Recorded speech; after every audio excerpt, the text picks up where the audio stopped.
Mon nom est Guy Saint-Jacques. Je suis sur cette ferme depuis mon tout jeune âge. Au début, c'était la production laitière. Depuis 20 ans, c'est la grande culture. 75 hectares en culture, avec 4 plantes en rotation, maïs, soya, blé et plantes fourragères.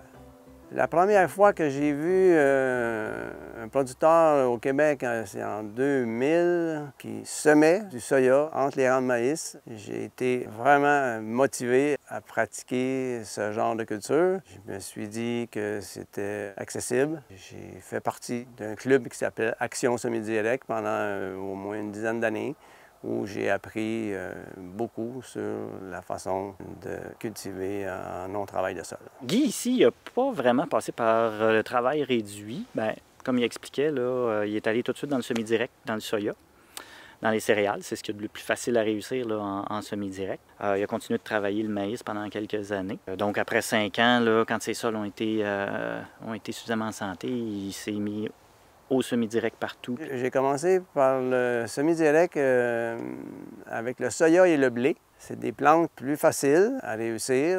J'ai attendu 5 ans pour expérimenter le maïs. Le maïs, c'est une plante qui a besoin de beaucoup de chaleur. Après 4-5 ans de non-travail de sol, la structure s'améliore, il y a de la décompaction, ça s'est bien déroulé.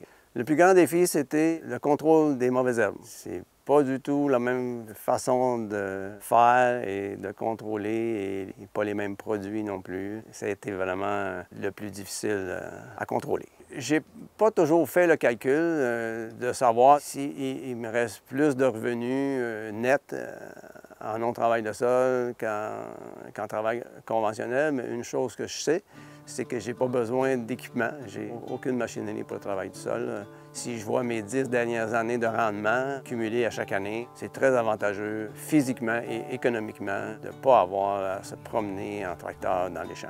Ça fait plus de temps, moins d'investissement d'équipement, moins d'utilisation de pétrole. Tout ça calculé fait que c'est une belle rentabilité. Les bénéfices et pourquoi je continue, c'est quand je vois mon sol puis que je fais un profil, que je vois la façon que l'égouttement se fait, que l'eau s'infiltre rapidement. Je suis très heureux d'avoir inculqué cette pratique parce que le sol, il m'est juste prêté et je veux laisser aux générations suivantes un sol en santé.